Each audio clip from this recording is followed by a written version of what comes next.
Hello everyone, it's Gamefruitpulp and welcome back to another Building Toronto video. Today I'm just going to try and start catching you guys back up on what's been done in between when I recorded and when I didn't. As you know, I said I took a break and then I said I was going to be back, and I was planning on coming back, but then school and work and all that kind of stuff got really busy. So it's probably going to take 3 or 4 videos honestly to catch up to all the work that's been done in Toronto. We've got a new builder named Stormy. There he is. Well, oh my Storm, I call him Stormy, and he's working on this building here, making some changes, but we're going to be talking about this area here, and we're going to be looking at this building as well. This building has been done for a while, and I kind of alluded to it a few times, but I never really gave a tour, so we'll do that now. The interior on this building is done. The others has not been done yet. The interior was done by Scoobs. He did quite a good job, I think. It's going to be nice when at one point when 1.13 comes out, we can put actual fish in there instead of fish on item frames, but that's okay for now. So you can see there's the lobby, and then as we go up, there's just offices, and this one's just a lobby general area, and then there's offices all the way up. So nothing really too fancy about this building. Like I said, it's just mostly offices. There's a kind of like aerospace lab or something of that sort in here as well. Nothing too crazy. And then in here, something else. We have added vehicles. I already have one to the server. And so because of that, I'm trying to get all these things done. Obviously, this is going to be really loud in your ears. I'm sorry about that. I'm trying to get these kind of things done. Like underground parking garages, and these are convenient because you're able to sort of server lag maybe. Oh, fuel tank empty. Tragic. Thought it was lag because the noise stopped, but it was not lag. Let's fill this thing up. There we go. 25%. So you can see we made 2 rows of parking garage. Underground, trying to keep it as close to as it would have been in the actual parking garage area, but again, it's kind of hard to tell because no one goes around taking pictures of parking garages. So we just did the best we could, really, to make it look like a parking garage should look. Going a little too fast here. This parking garage is going to cause some problems, but we will come on here now. Leave that parked like that. Come out here and we'll look at these buildings now. So these were all built by Stormy. These 2 buildings aren't very significant in general, but there's a little bit of significance to this one for the world, like for the Minecraft world. So this one, there's just mostly office buildings. There's a daycare in here as well. This is a Starbucks. This hasn't been done yet, the interior, but I think Scoobs is doing it soon. It goes right through over here to I can't remember the name of this road, but it goes right through this road, and this road goes out to York Street. So again, nothing too significant about this build, and we're going to skip this one here. We'll come back to it, and then we will talk about this one. So this one is just an office building, older style, but I couldn't find the exact year on it. I had some difficulty with that. It's significant to our Minecraft world because this is the first Tim Hortons that we'll have on the server. Obviously, this isn't going to look exactly like Tim Hortons looks because can't make it exactly. To be honest, I've been in this Tim Hortons quite a few times. It doesn't look anything like it, but that's besides the fact.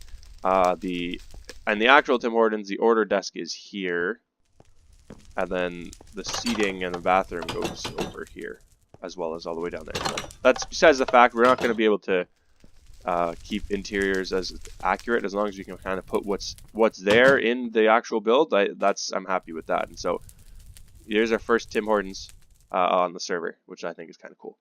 So moving on to the last thing, and this is the most not influential, but the most kind of the name with the best kind of recognition. This building has the most kind of history behind it and all that kind of stuff. And so this building is what currently occupies the Toronto Club. So the Toronto Club is a very prestigious invite-only club. It holds many of the top CEOs and professionals in the city, and basically they just come here and be fancy and rich and professional. So that's that really. But the building itself also has some history. So it was built in 1889, and It was built in 1889 and was designed by Frank Darling and S. George Curry. So like this kind of, it's a very Renaissance style of building. Hard to kind of capture it in Minecraft because it does look kind of like, it looks similar. Storm did a good job. The building itself isn't very nice, which is kind of odd to say. It's like this it's got historic status and all this stuff, but it doesn't look that great. Like I walk by it and I'm always like, this thing's kind of ugly. So Storm did a good job of capturing the details that it does have. My biggest complaint with the actual build in real life, and Storm depicted this, is that the building is pretty flat. The walls are almost always flat and all that kind of stuff. But that's okay. Again, I can't like every build that's ever been built. But so this building, like I said, was built in 1889.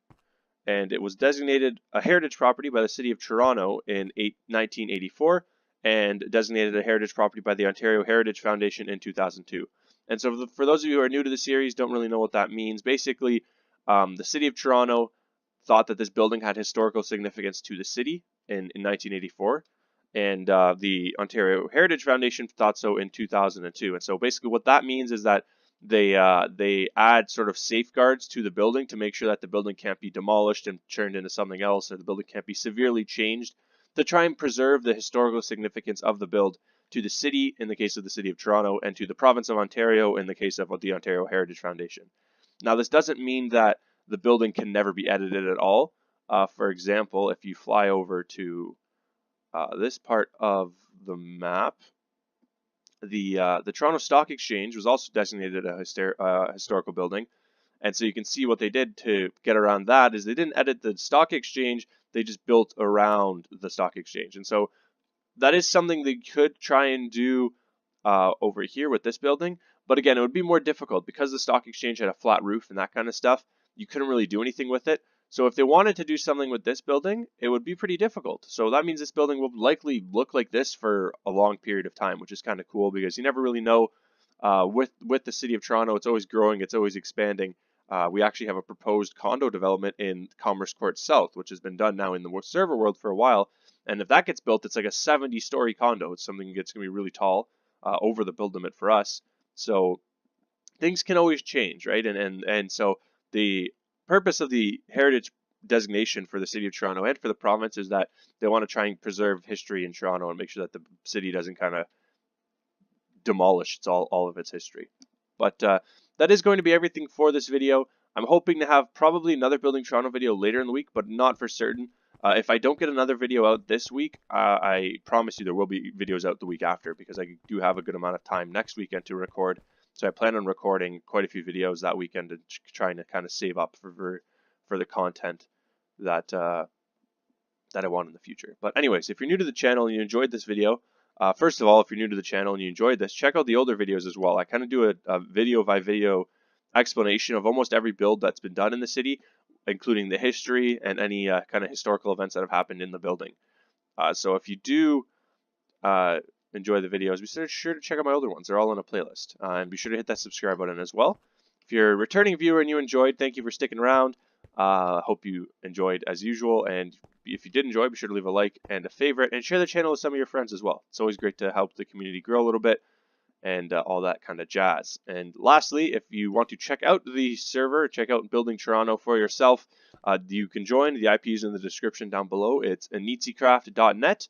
And then when you come on the server, you do /go, and then you click the Building Toronto project. It's the beacon right here. You click that, and it takes you to Bay and Wellington. So that's that, really. Like I said, hope you guys have a good day.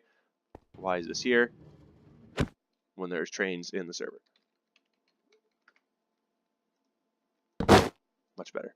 All right. I'll see you guys next time. Have a good one.